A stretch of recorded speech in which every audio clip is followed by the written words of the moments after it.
What up, YouTube? All right, so today's going to be episode 5 of Magic the Blabbering, and today we're going to talk about something a little bit different. I have some topics prepared. Yeah, we're not really going to talk about VV or that kind of stuff. Although we are going to still talk about some like standard playable decks and things like that, which, you know, we're always going to do that. That's going to be pretty much every week. So if you've been peeping these and have enjoyed kind of like the signposts to where some good decks are, always going to be here. So don't worry about that. Yeah, but today we're going to talk about is Arena worth playing? So I'm an MTGA player for the most part. Sometimes I play MTGO, but it requires a little bit more investment. MTGO compared to MTGA, we can talk about that right now. Obviously, MTGO looks like an Excel spreadsheet. That to me doesn't matter. I'm a retro game player, so people who have problems with bad graphics or whatever like that argument is lost on me. I personally love retro games. So when I look at Arena and look at MTGO, I have no problem with the, you know, looking glass that I'm looking through with MTGO. That's not a problem for me. What is different though is spending a different type of currency. So when you go to MTGO, this client I think was made in like 2001 or a little bit later, but somewhere around there. And yeah, it's just really, really old. So that doesn't mean that, again, I don't care about the Excel spreadsheet. What I care about is how you acquire cards and the type of currency. So MTGO has ticks where that becomes a little bit more difficult to acquire cards. It's not terrible.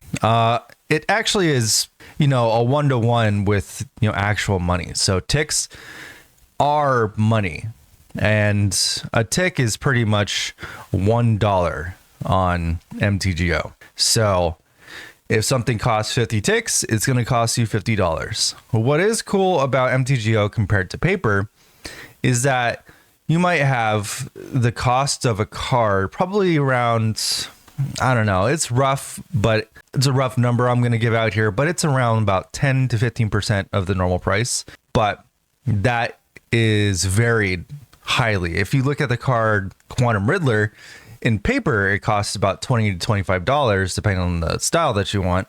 But in Arena, I mean, not Arena, on Magic Online, it costs about $50.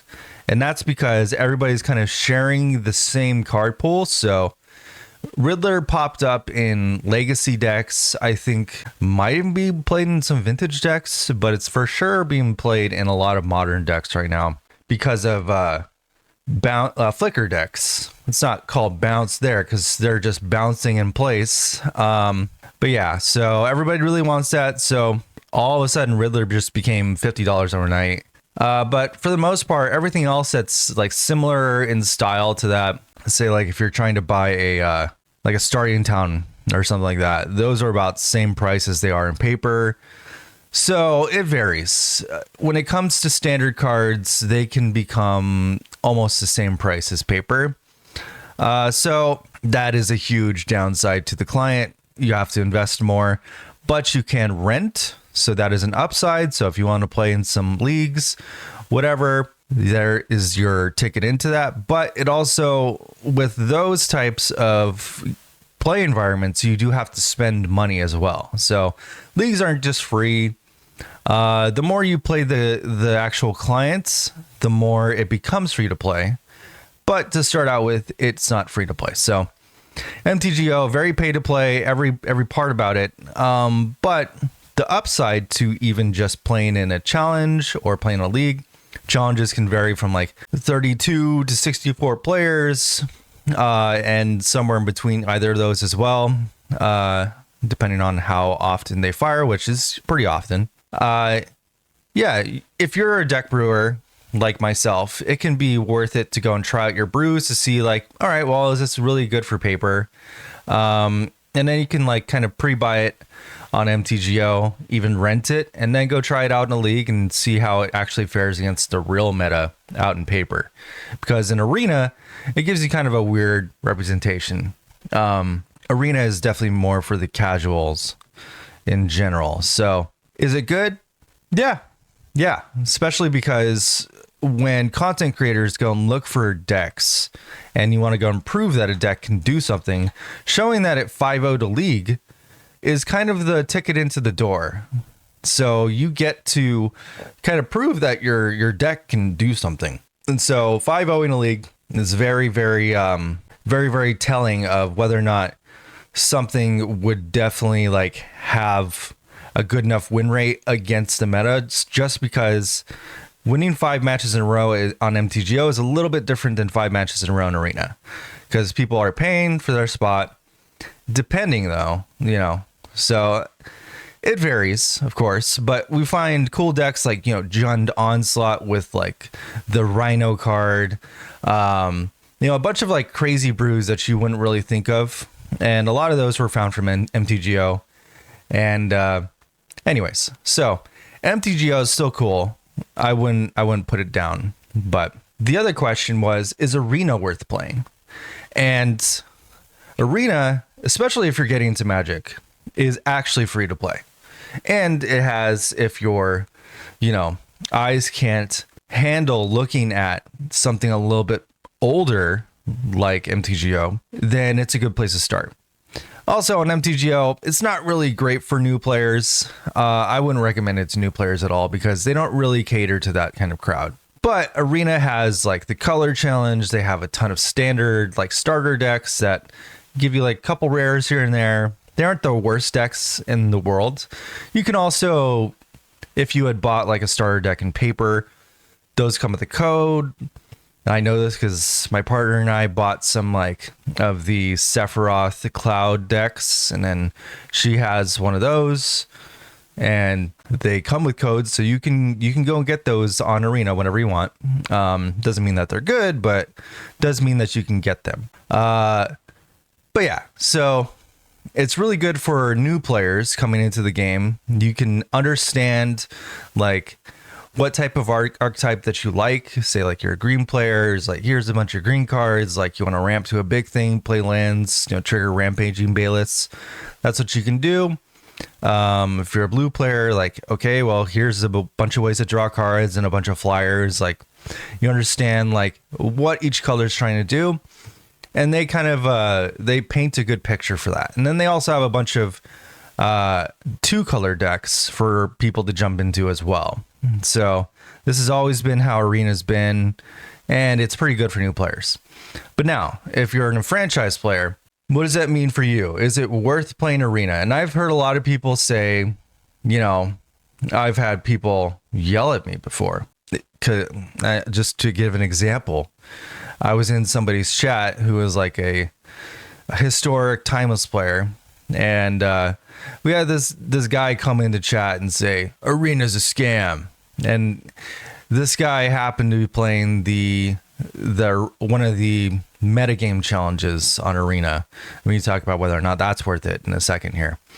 But he was just calling Arena a scam, and then I decided to chime in on this random guy. It was first time chatting Twitch as well. And I was telling him, well, metagame challenge is actually not a scam.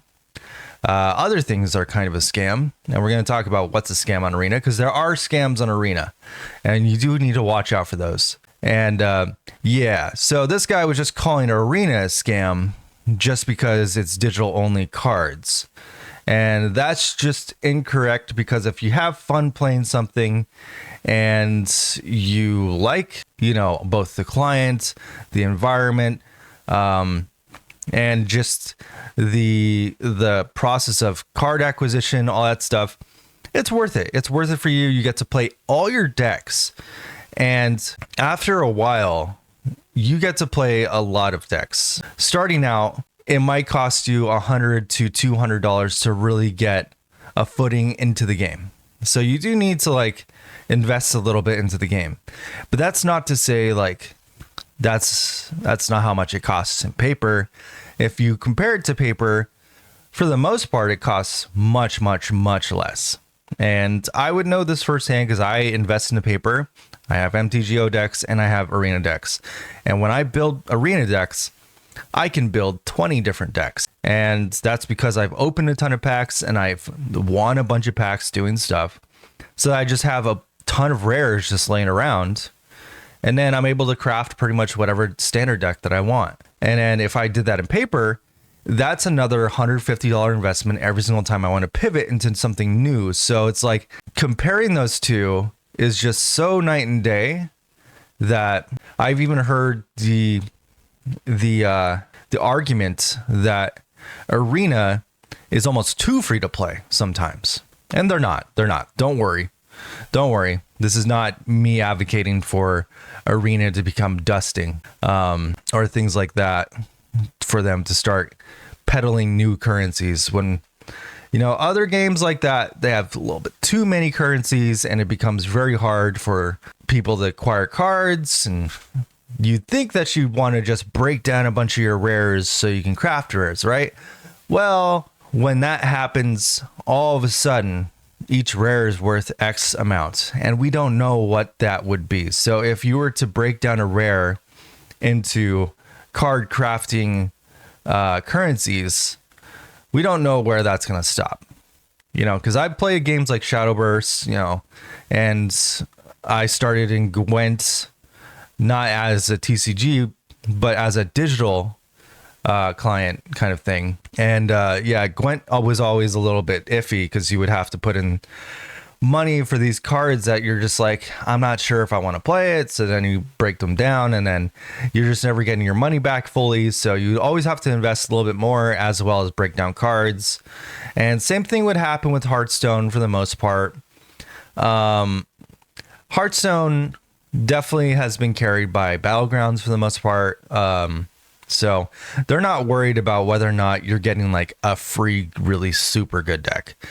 So in summation, when you're starting out in Arena, if you make a baseline investment after, you know, farming all the challenges, all this stuff, if you were to craft a single deck, you will be able to do that. They will give you enough resources to craft pretty much one, like somewhat tier 1 to tier 2 standard deck, somewhere around there. And this is definitely worth it if you want to try out the client, and you could do that all for free. So there's a lot of people who have, and I personally started free to play. Why did I start investing into Arena? That's another story. That's because I wanted to play other formats. It's because I wanted to play more than just one standard deck, and I wanted to start brewing. So when you start to brew and you learn exactly what brewing is and all the different, you know, ways to like think about cards and like thinking about synergy, building an entire deck around it, trying out different rares that are not seen play and why aren't they seen play, it becomes more of an investment like that. That's when you want to go and put in like $100 here and there. And, you know, it's so much cheaper than doing that in paper. So is Arena worth it? It sure is. Is any game worth it? Yeah. If you want to play it, play it. Don't let people tell you. Don't let, you know, Reddit go on a rant about why Arena's not playable. Also, don't let people tell you that MTGO is not playable either. Because if you're coming from paper, MTGO is the obvious first step. Because you want to go to places that have actual qualifiers, you know, play challenges to see whether or not your deck is viable there. And I definitely know people who brew in paper and they have, you know, at their own local game store, their LGS, they have a meta. And then I've talked to them, been like, okay, well, you know, what kind of decks are you trying to beat? And then they'll tell me some random deck that some dude is bringing to the LGS. I'm like, okay, that is, it's really random. But yeah, if you want to beat Esper Mill in best of 3 environment or some other like some other random deck you just like wouldn't expect. And even the person that is playing, looking for advice on stuff is playing some random brew. And I respect that. So if you're a person who's like investing into one deck and you're just like, dude, I just want to play this like really weird like BOROS deck and I just want to keep building it out, you can definitely do that at your local game store and then kind of brew for your F&M environment, which is, kind of a weird place right now. Some F&Ms aren't even allowing like VV deck players, which if you have like a paid entry, paid like price pool, I think that's illegal. So I've seen some like screenshots of people talking about like, yo, you're not allowed to play tier 0 VV at our store. You could sure bring it, but you're not going to be eligible for a prize. It's like, oh, okay. I don't know if that's good, but I like that I like the vibe of that for some reason. I think it's super based because they're pretty much saying like, all right, you guys can't just come here and farm the noobs, not even noobs, just farming the whole meta. Cause they're coming in pay to play. Yeah. So anyways, there's a lot of different things to try on Arena. There's a lot of different, avenues to go into Arena with. So doing all the color challenges, and this is me talking to anybody who's like a new player or whatever. And I'm sure if you found my podcast and you're listening, maybe you are a new player. So, if you're looking for a advice from someone, and I've reached rank 1 a bunch of times, and I used to climb it every day as much as I could when I had time, and just kind of grind it out. But that's not always worth it. It's not always the most fun either, because when you do that, you have to play like actual tier 0, and you'll have to hop around from different formats playing tier 0. Just when something's not working, like, okay, well, now I'm going to historic, now I'm going here, and it's fun for a little bit, but overall it doesn't have the same kind of like vibe as just kind of chilling, top 500 or top 1000 or even a 90% X percentages. Like there's no shame in like hitting mythic and then chilling at 90% brewing decks, or even going to 80%, 70%. There's no shame there. It's like, we might make jokes every now and then. You might see content creators on Twitch make jokes about that. And like, I'm facing someone at 79%. And then you look at their deck, you're like, yeah, they're playing Esper Oculus. Like, I faced a guy like that and posted a video, and the guy didn't like, it wasn't a bad game. So that's why I posted the video. It wasn't a bad game. It's just the person's deck wasn't like super top tier. And, it's more emblematic that if you brew, you can definitely hit mythic, and you can brew like a tier 3, tier 2 deck, and you can definitely hit mythic with that. And that's part of Arena as well. Like Arena's like ethos is a little bit different than MTGO, because a lot of people are playing casually, where they're just kind of chilling, playing on their phones, playing, just to kind of like unwind, whatever, which is a little weird. Playing Magic to unwind is kind of a weird vibe sometimes, because hitting lands, hitting no lands, very tilting. Having half of your decks or half of your games decided by whether or not the shuffler wants to give you stuff to play is a little infuriating, not gonna lie. But this is something as Magic players we kind of get used to, right?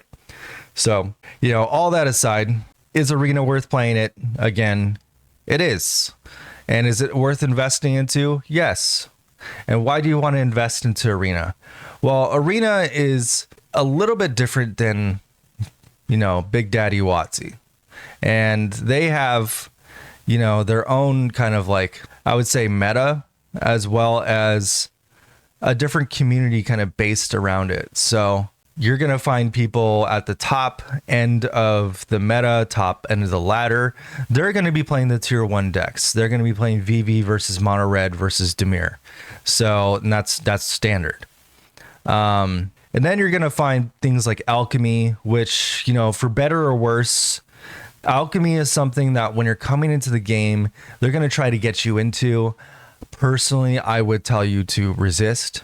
Alchemy is actually pretty fun, but it is a whole different environment to like invest into, because a lot of stuff is like rares and mythics and stuff, and you want to use those as sparingly as possible. So if you're going to go into like a brand new like game and try to like figure out what's right for you, I would definitely try standard first. And this is, you know, a different environment where we're not having to deal with the tier 0 deck in standard. Hopefully soon that gets solved. And I would implore the arena, not the arena team, but the balance team to figure that out as quick as possible.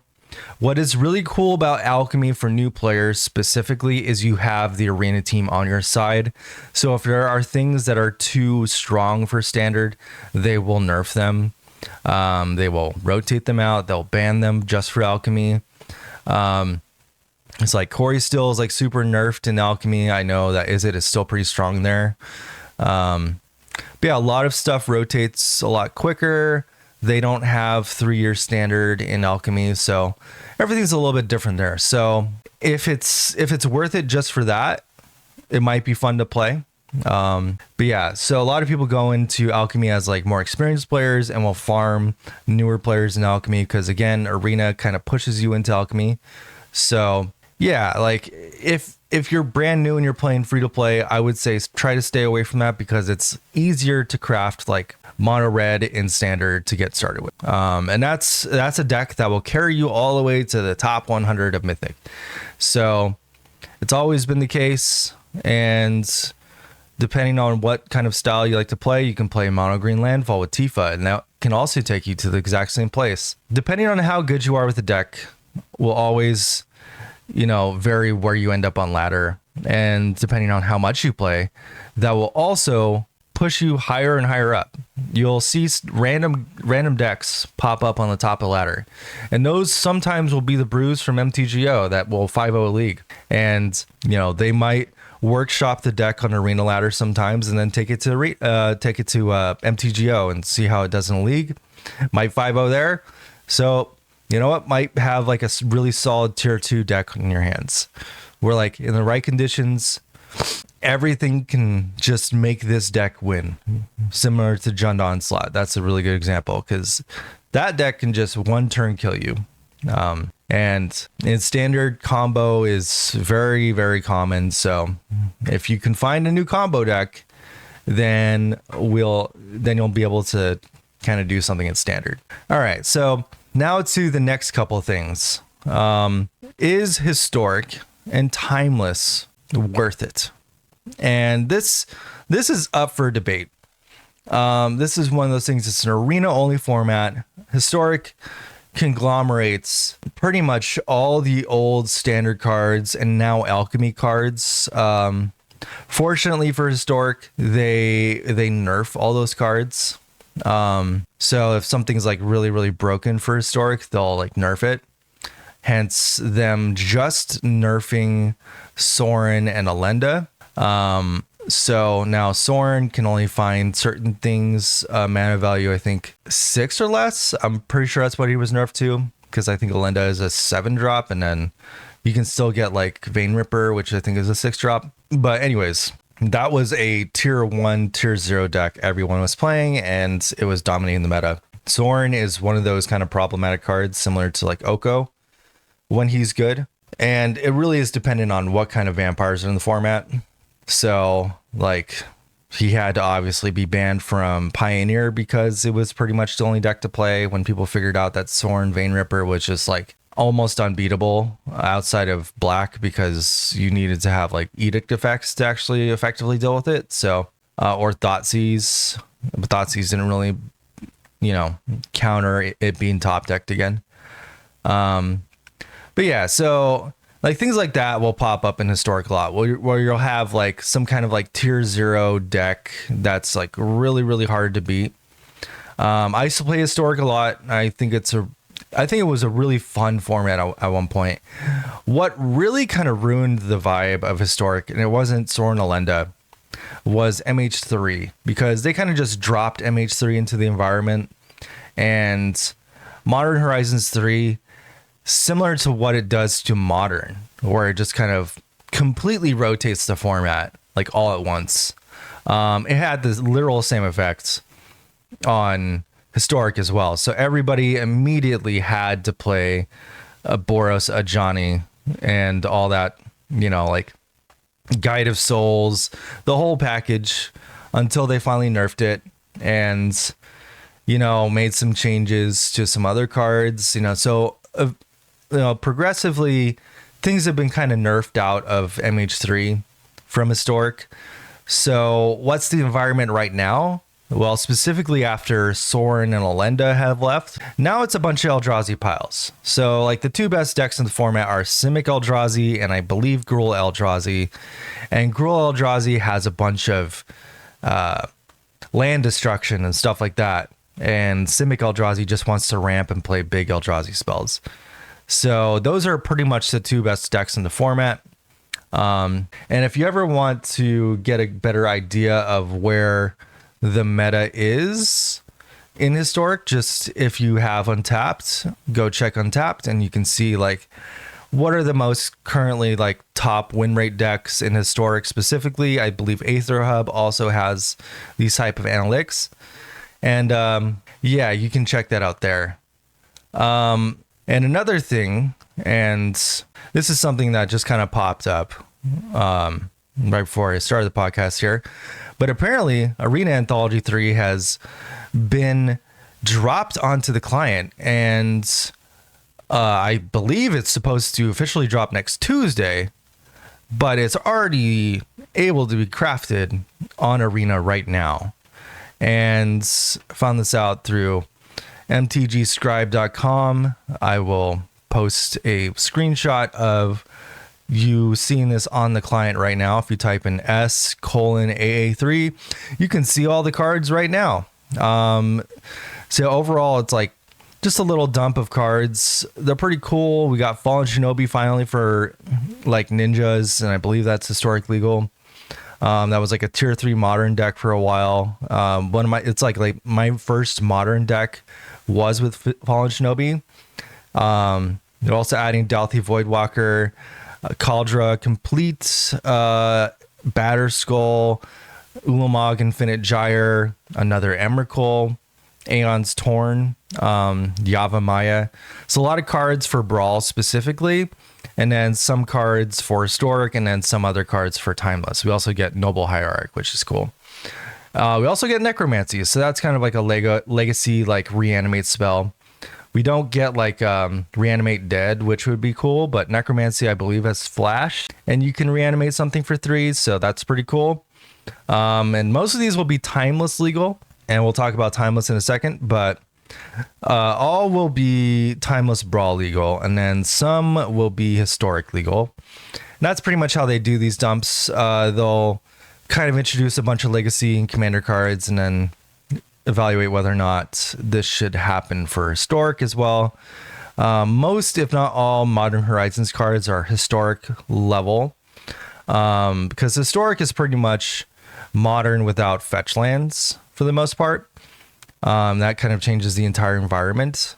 But yeah, Historic has Legacy legal cards. They have Commander legal cards, and I guess you can lump those into the same category.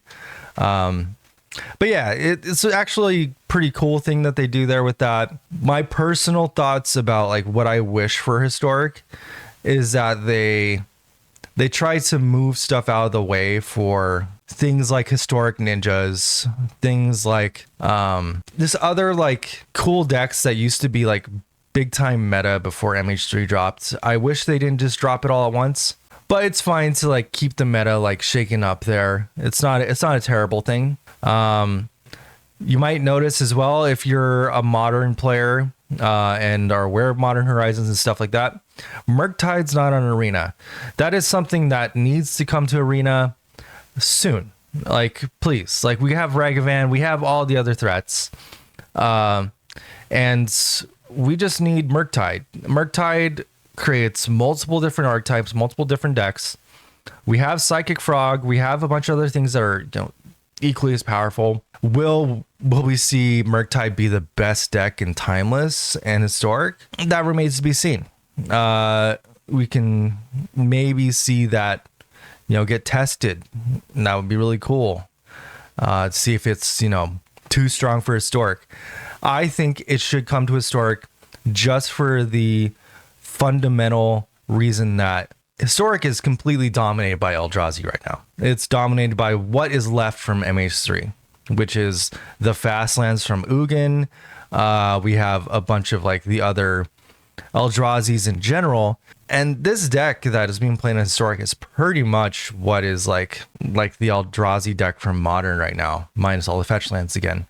But yeah, so I hope that at some point we can get Murktide and maybe see some more decks pop up. I see Umezawa's Jit as well from this anthology, so that should be cool. That's probably only Timeless legal though, because that card is broken. But Fallen Shinobi, really cool to see, and a couple other decks. So yeah, hopefully you check that out, take a look. But yeah, so now is Timeless worth playing? And both of these formats are going to be equally not worth playing if you don't want to invest more of your wild cards to somewhere that you won't necessarily be able to craft sets for. So if you don't have those type of resources for these decks, I would recommend that you don't go into Timeless or Historic. And Brawl can equally be as daunting. So if you find yourself as a Brawl player, or you come as a Commander player and you want to just like test out some brews, which this is also another situation on Arena, is Brawl a good place to test Commander decks? It's a tough debate there, but I would say yeah, because you can still try out a bunch of different like synergies that you want to try and all this other stuff before you invest in paper. But this also comes at a cost of you having resources to invest into in Arena. You're also going to be missing, like 10,000 cards. So yeah, Commander, the pool for the amount of playables is so much deeper than what you can get on Arena, and they're trying to expand that. And then there's the other alchemy problem in Brawl specifically, which that is another thing I wish they added, like, because they have Historic Brawl and then they have standard legal Brawl, or whatever you want to call that, and both are subject to alchemy cards. So that means that you're never going to have the perfect kind of experience to paper, which is not a great thing specifically for Commander, because Commander is such a paper driven format that if you're trying to test stuff out and then you end up facing, I know that there's this card called Mythweaver Pock, and it just dominates every single green deck. And it has to be put in, or people make it their Commander, or they make Azusa their Commander and they have a bunch of Pocks or whatever. It becomes pretty monotonous to deal with the same type of deck over and over. So yeah. So the cards that are broken from Alchemy for Commander will be played. You won't have like any kind of delineation there. People will just slam them over and over. I know they kind of nerfed some cards for Brawl from Alchemy, which was like, I think, Grenzo. But yeah, so it's a little bit hit or miss there. Then you also like Historic Brawl just has all these broken like Moxen and other cards like that. So it becomes really expensive really quickly.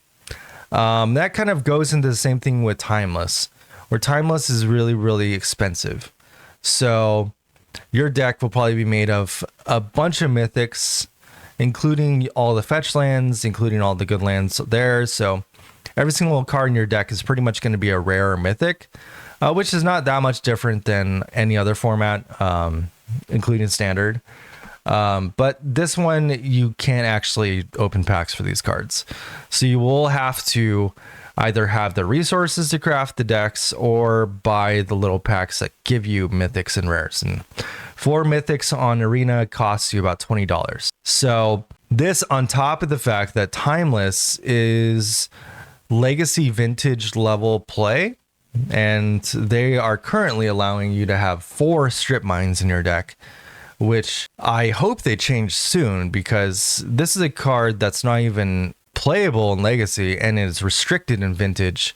And what reasoning they have behind it, you know, I'm sure they've tested out. My personal opinion is they're allowing this because of the fact that the Power 9 Moxen are not legal. So in Vintage, what you would do is you lock somebody up with Strip Mine, you know, and then you play a bunch of Moxen out. So pretty much you would only have to sit on one land the entire game. And then you would pretty much demand that your opponent have Moxen as well. So in Vintage, because Mox exist, you actually have a different type of mana base for the most part. So Vintage decks will probably sit from like 7 to 11 lands. That's kind of like a lot of those Vintage decks. And then they'll have about, you know, 10 Mox in their deck, which then pushes the price of every Vintage deck to like $90,000, somewhere on there. Very, very expensive format. Completely unapproachable. There's other ways to play Vintage, but actual Vintage is the most unapproachable thing possible.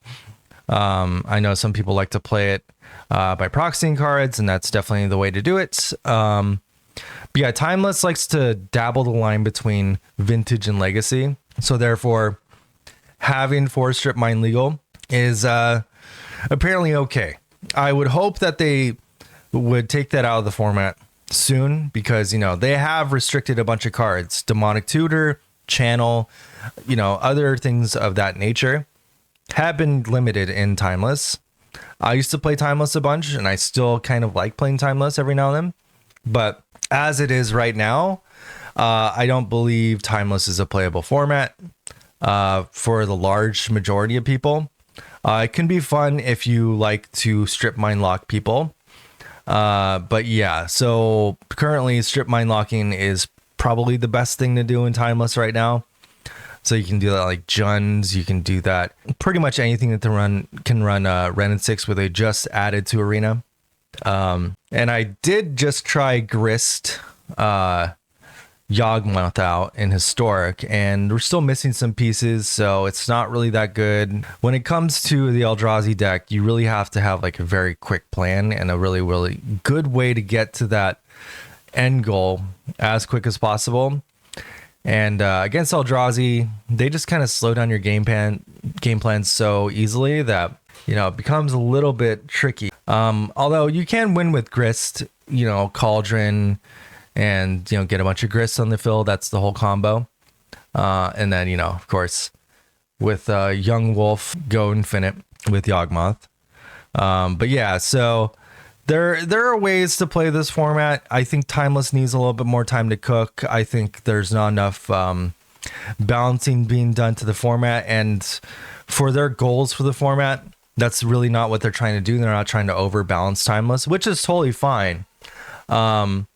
But Timeless needs two things, in my opinion. They need, well, A, Strip Mine to be restricted.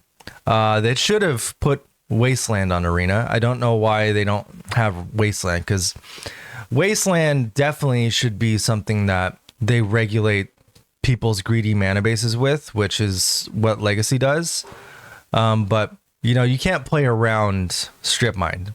Strip Mine just takes all of your lands, so you can't really argue that this is a balanced format, which is not, you know, it's never going to be a balanced format. It's just got way too many things, way too many different possibilities. And with Spider-Man set coming to Arena, well, through the Omen Pass, we're getting even more stuff.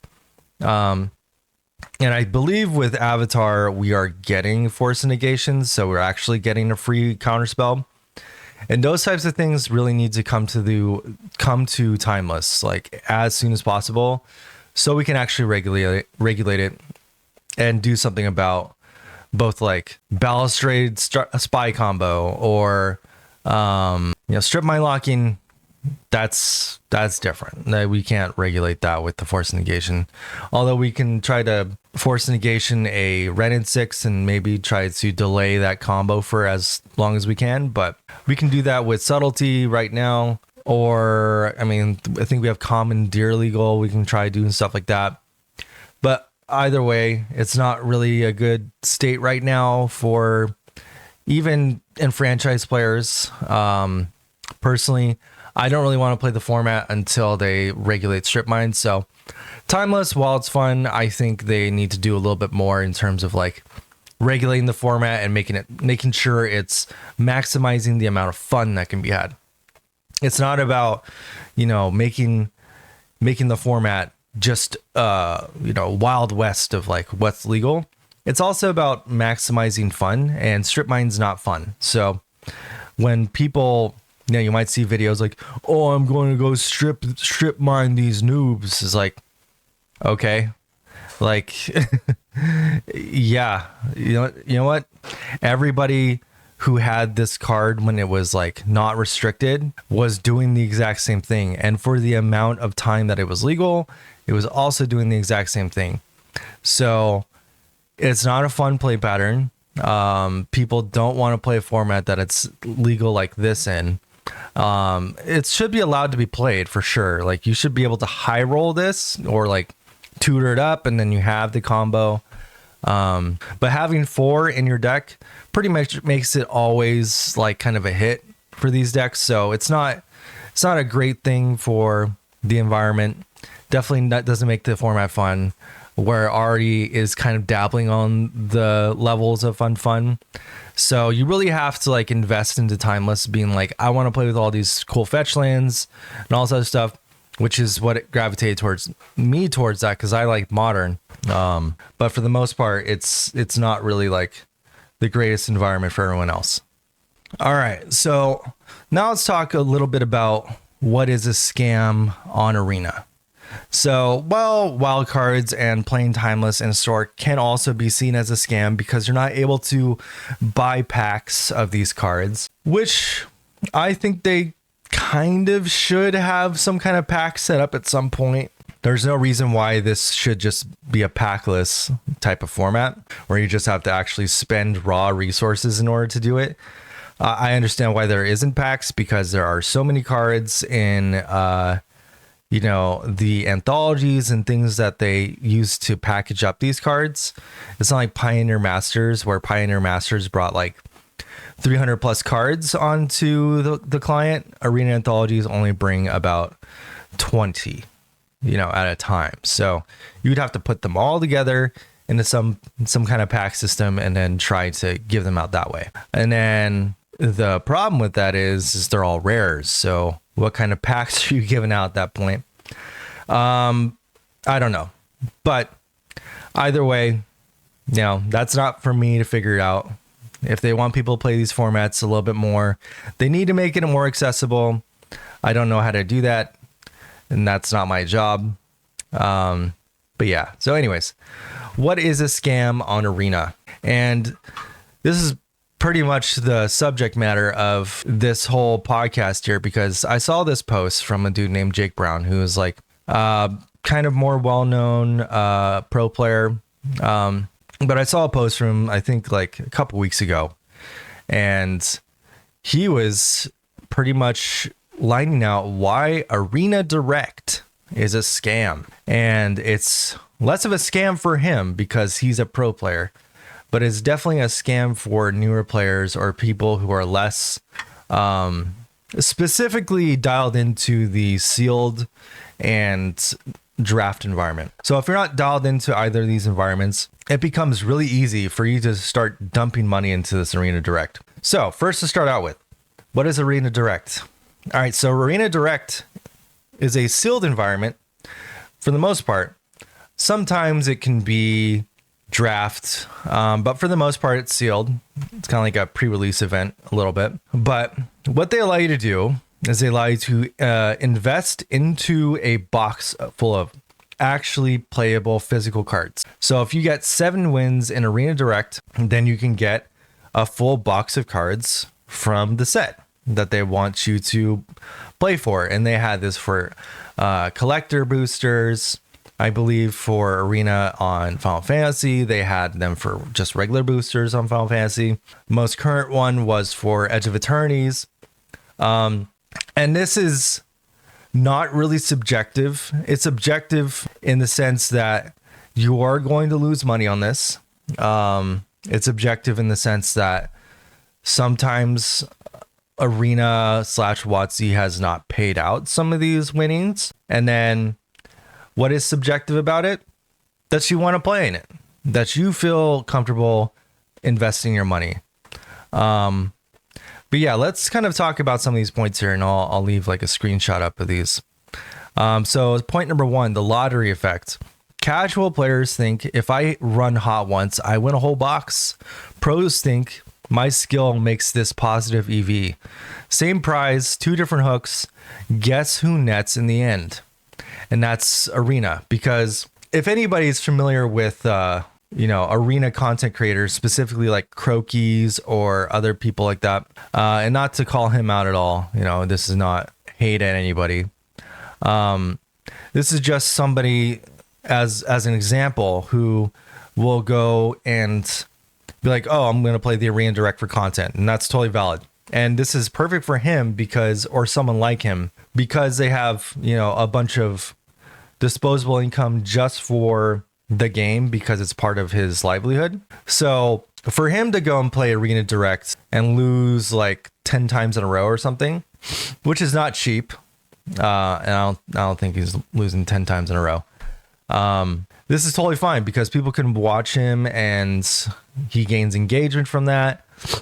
He might even win a box here and there. It's all good, right? But if you go and invest into the format, trying with this type of direction as a less enfranchised player or somebody who can't afford that much money, this just becomes sunk cost almost immediately. So the base price of Arena Direct is about 6,000 gems, and to invest that much money into it, I believe it's like $25 for about 3,200, so it's like $50 per entry.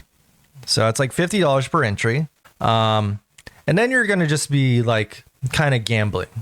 So the lottery effect, which is point 1 here, who wins in the end of this is WotC. So you're gonna have people who will look at these like direct play boxes and say like, okay, well, if a box in paper is, $200, then I would have spent that anyways. Might as well play for it and then invest into like 4 runs and then try to get, 1 good play. All you need to do is get 7 wins. I believe it's 2 losses. So yeah, it becomes a little bit more difficult for people who aren't as enfranchised in drafts. So with pro players, they're going to farm. And so these 2 different demographics here are why it becomes a scam. Not only because of the price entry, so it's like a ton of money to do this. It becomes a scam because you have people who are really good, who are going to go and say, all right, it's time for me to go and farm some actual physical product here. And they're still, investing money. Like they're not not investing money into this. So it's not free for them. You can't pay with gold. You can pay with gems. So that's the only way you can kind of sneak through the system. Say if you won a bunch of gems from both play-ins, from qualifiers, stuff like that, you get a lot of gems from that. So if you wanted to take some of your gems that you weren't doing anything with on Arena and then go and just play a couple Arena Directs pretty much for free, it becomes this kind of upside out of nowhere. So that is where this cannot be a scam. So because you do have pros that play this and will kind of farm some boxes, people who are really good at draft as well, draft pros who are just straight up draft content streamers or anything of that, you'll have top tier drafters go on to the actual Arena Direct. There's no tables. There's no bracket system as well. So it's not a tournament. This is just you going against anybody from any skill level. This is not ranked, sealed or draft constructed anymore. And with sealed in general, there is no ranking. So you will face anybody at any level. And then you can just get screwed by your sealed pool. So it's not even that you can just high roll, all the time or just be the best player, because sometimes your sealed pool is just unplayable. And that's where it really, favors the pro player, because they'll know the card pool so well that they'll say, okay, well, all my rares are terrible. what can I make out of my commons and uncommons, and then I'll try to like build the most efficient deck like this. And so other casual players might be like, oh, well, I have this 5-color thing and nothing to really get there. And then they'll try to hard force for some splash. There's many reasons why a casual player might just kind of be fodder for this pro player. So for the most part, casual players become kind of the chum in the water for pros in these type of events. And you end up just kind of fueling them and end up just kind of going, 0-2 and then being pissed. So if you have the extra capital for it, sure, you try it out. Hopefully you do your research. Hopefully you play draft. You're not just thinking you can just waltz into here and just win some boxes, because that's not how it works, unfortunately. Even if your sealed pool is great, you're going to need to play the best to your ability, and that also takes a lot of practice. Sealed is not easy. Okay, so anyways, point 2 here, loss aversion. Billy/Vampire just missed 6 wins. Never drew their bomb they splashed miserably for.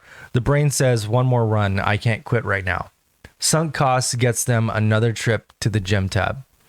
So that's another thing. I think I just pointed this out as well, is that you don't get enough for 5 wins. So to get 6 wins, you might, in this like arena, like Edge of Eternity's play booster box, to get 6 wins, you get 1 box. To get 7 wins, you get 2 boxes.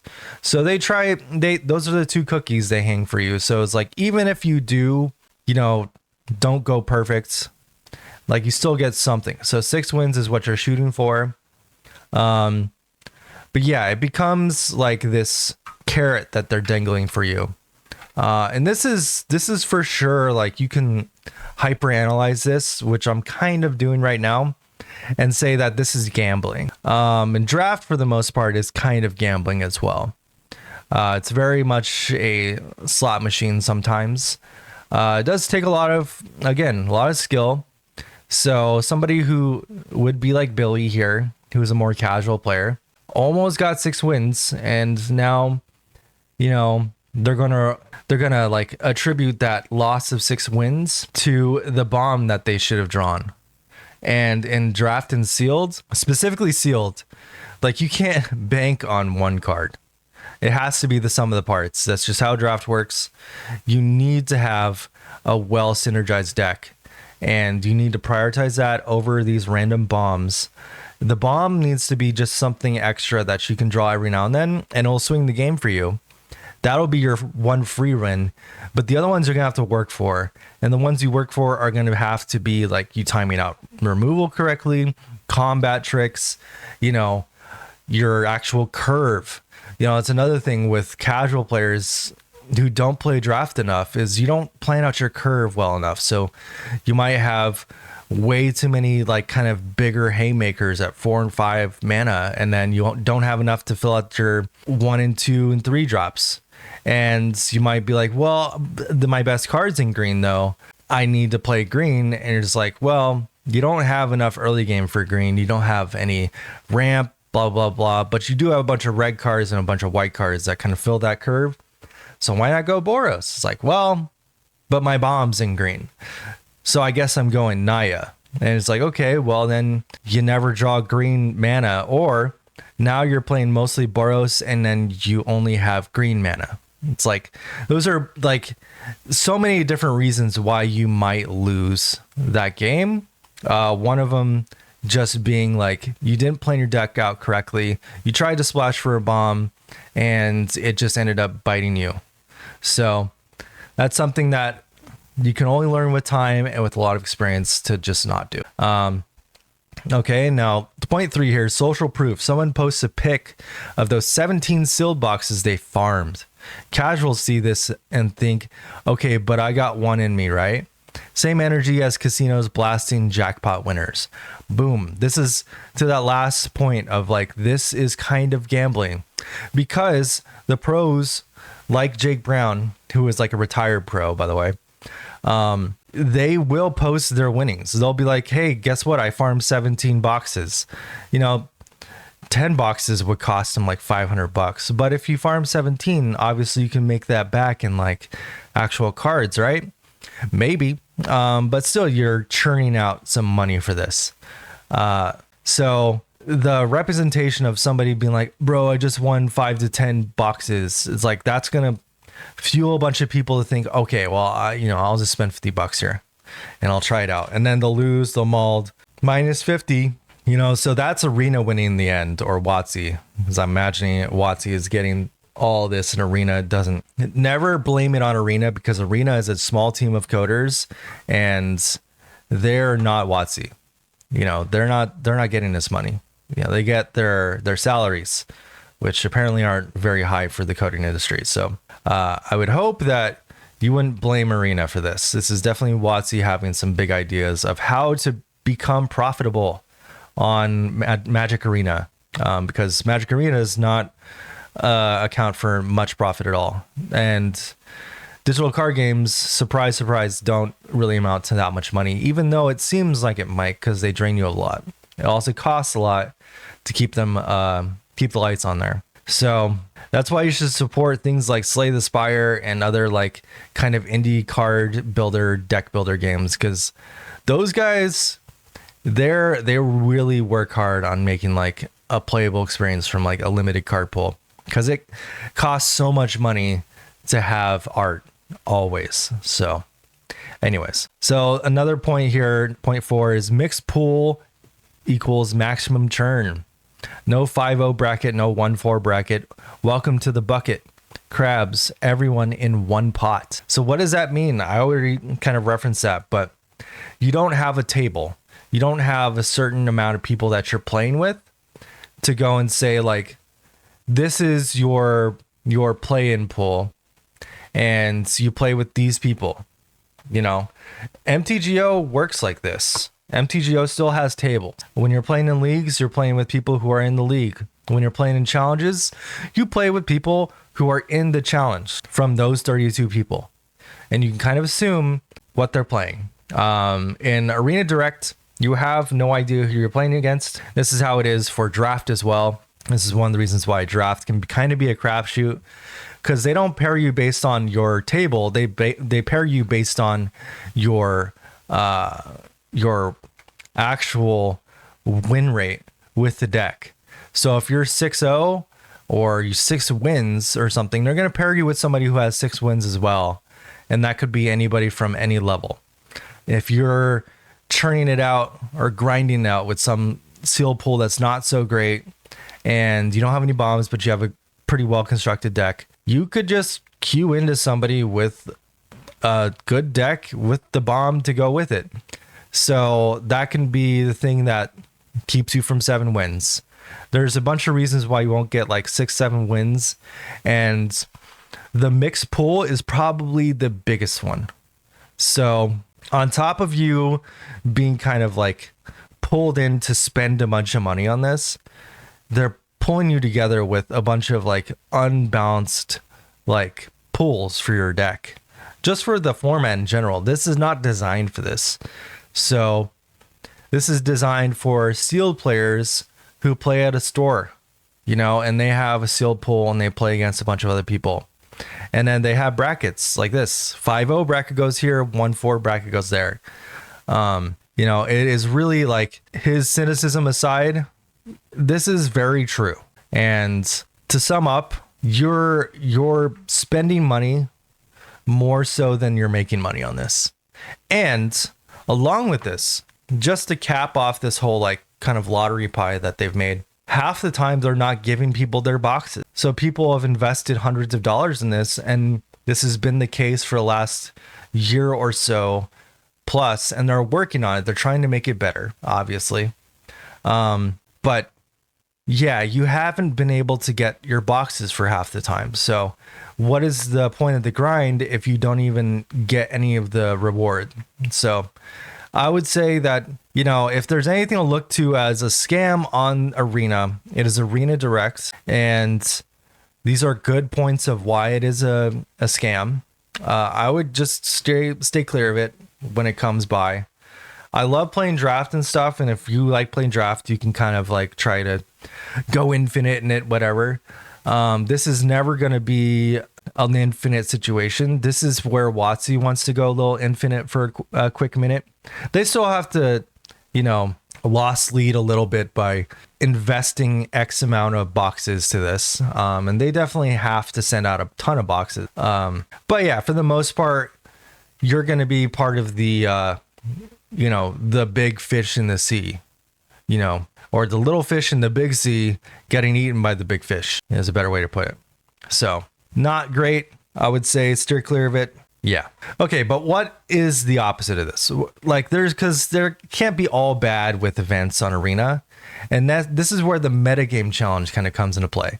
So the metagame challenge creates this kind of like environment. And, especially if you're playing Arena a lot and the meta, you can have one of your kind of meta breaker decks because that a bunch of people are going to just slam mono red or slam VV or slam Dimir. And you can go in there with like Catcher Mode's Brew or some kind of control deck, or, you can come in with like SIMIC or Boroid or something else that can kind of race it in high roll. And the investment for those is very, very low. And you can pay for the whole thing in gold. What's the bonus from doing this is you get like 30 packs. 30 packs is a lot of money. It is not a small amount of money to invest into Arena. So you can pay for this again in gold. You can save up all your gold instead of buying cool styles like I like to do. That's pretty much where all my gold goes most of the time. It's just into styles for the decks I like. But for the most part, you could save up 100,000 gold. Whenever a metagame challenge comes along, you pick a deck that you really like from that format, or say go on Untapped and then find like one of the highest win rate decks, whatever, and just go and like try to play a few runs with it. And this is where it becomes really fun because you can like have like a really good run. Say if it was like a Stork metagame challenge and you play a bunch of Eldrazi, like you're playing the Eldrazi deck. And you get, a couple like 7-win runs. You do get punished though. Like you're not like able to have 2 losses here. But yeah, the buy-in in gems is usually about 400 gems and like 2,000 gold. So it's not high at all.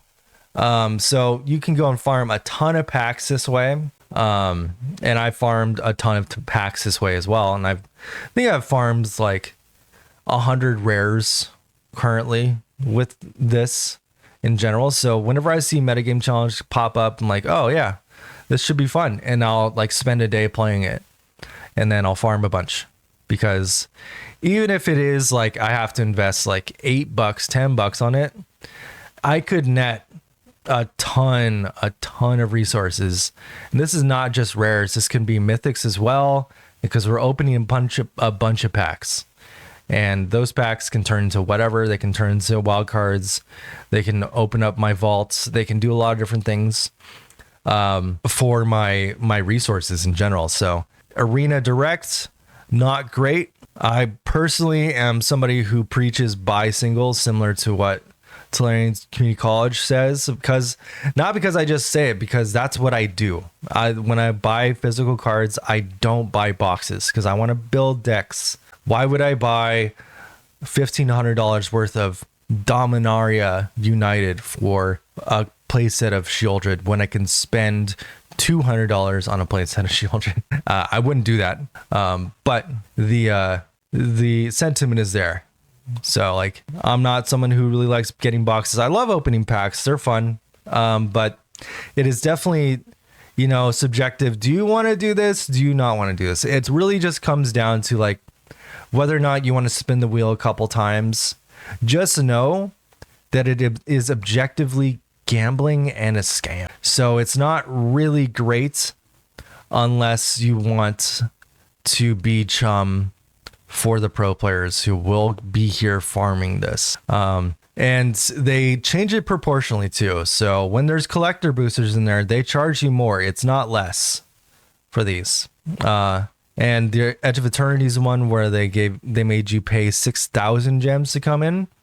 It was because they were offering up 2 booster boxes. So that could be a lot, but again, you need to hit 7 wins and you need to beat all these pro players, because there's going to be higher level players, pros, or arena draft kind of like grinders, the arena draft sweats, who could be pros, could not be pros. It's not all pros. But yeah, so just keep that in mind. I would try to walk away from this one. I personally don't support it at all, because I don't like throwing money into the fire as much as I do throw money into arena sometimes. Like, this is the one where it's just like, yeah, I'll hold back from this one, because it is all sunk cost. That's something you have to know about arena. You can't just cash out like you would be able to on MTGO. That's the difference. That's one of the big differences.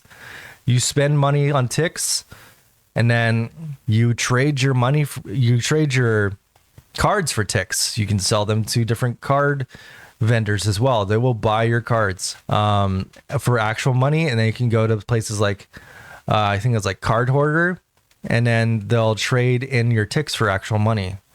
So you can buy out people, and you can actually just cash out. And I've done that by farming old packs and like selling a bunch of like old cards that people needed.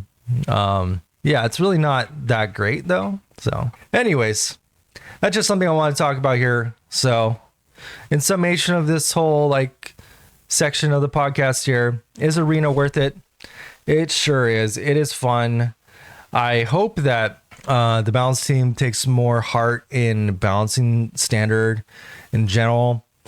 We can't put too much on the arena balance team, because it's a small team. So historic and timeless, those are going to be shit shows for the most part in general. We can only hope that they try to add more fun stuff for us to try out there. And if you have the resources to invest into it, it could be fun for you. Very powerful cards in a powerful format. Pioneer is kind of the Wild West sometimes, but that meta is very, very set in stone. So if you're going to go and try some brews out in Pioneer, it becomes a little bit harder. But yeah, for the most part, we want the balance team, not on arena, but like the big balance team at WotC, to make sure that standard is well balanced and healthy. So we can have both more people playing the game, more people paying attention to the game, because we're having a lot of people who are just like falling off in viewership. Magic on Twitch is just down as a whole right now. And we just want it to be more fun. All right, so now to the last section of this podcast. Let's talk about a couple decks. All right, so this first deck is something that I've been seeing pop up a bit, and I've been playing it a little bit, and I think it's pretty good. But yeah, we're going to actually have our next deck brew video on this deck. I haven't seen much press on it. I mean, it really just isn't that crazy right now in general. But yeah, it's a deck that is built to beat Vivi, and you guessed it, it is a red deck. So I'm calling it Viper Aggro. But yeah, so it is an Is It Splash deck. It is not really Is It. It is pretty much mono red. But yeah, it's playing the whole package of like the mono red deck that beat Vivi in the past. But now it's playing on top of Razorkin Needlehead. It's playing Scalding Viper, and it's playing O'Hare Ashenil. So O'Hare Ashenil says that if a red source you control would deal an amount of non-combat damage less than O'Hare Ashenil's power to an opponent, it deals that much damage equal to Ashenil's power instead. So Viper and Needlehead will both deal 4 damage when they do anything. And then if you had Magebane Lizard, it would also scale that damage up, but obviously it'll just make it hit for 4 immediately. So the O'Hare is really, really good. Having Scalding Viper in the main is also really good. And then Scalding Viper is a adventure card. It's a rare, so beware of that. It's a sorcery called Steam Clean. Return target non-land permanent to its owner's hand, which is any non-land permanent, by the way. So this is actually a really good card. When I saw this when it was spoiled in Wilds of Eldraine, I thought this card was actually pretty good and it would see more play. Unfortunately, it doesn't. But now I think it's got its time. So it also says whenever an opponent casts a spell with mana value 3 or less, this creature deals 1 to that player. So this is a one-sided Eidolon of I can't remember the name exactly, but it's the 3 mana Eidolon that's played in Pioneer every now and then. It's also played in Modern a bit. Also might be 2 mana. Can't remember. I think it was Eidolon the Great Revel, something like that. But yeah, so that card would deal like 2 damage per like 3 mana and less spell. But this one just deals 1, so we can kind of burn people out, ping them down. It definitely has a good matchup versus Izzet specifically. It could also kind of beat up on Dimir. Has fire magic, has a couple other like ways to get around it. Vengeful Possession for bigger matchups. Sunspine Links also has Magmatic Hellkite, which is a pretty cool tech. I really like this card. Doesn't really hate on that much right now, but it can slow down like a control deck. But yeah, so pretty much mono red with the blue splash for the backside or the adventure side of Viper. And that's the only blue splash. So you only need 5 blue sources for that. But yeah, I think that deck's worth playing, and I think it definitely should see a little bit more play right now. I've definitely played against it a bunch on other brews that I have. Unfortunately, the brews that I play kind of beat it. I don't think it has a good matchup versus Grixis or Sultai. But other than that, I think it's a pretty good deck. The decks that I play are a little bit more niche. So, but yeah, so this deck is trying to put Omniscience into play, go infinite, and play pretty much Rolling Dragonstorm, draw their whole deck with Meringue River Regent, and yeah, just kind of like creates an unwinnable situation for the opponent. Doesn't really have too much in the way of win cons, but it can just like make sure that they're locked out of the game, draw their whole deck. And yeah, it's not that much. It's not really like the old Simic Omniscience piles, but yeah, because those had a little bit more in the way of actually winning the game. This one can just like gain infinite life essentially with Bloomvine Regent, and then start to draw their whole deck. Really, I think that's the big combo here, is you can just kind of like gain infinite life.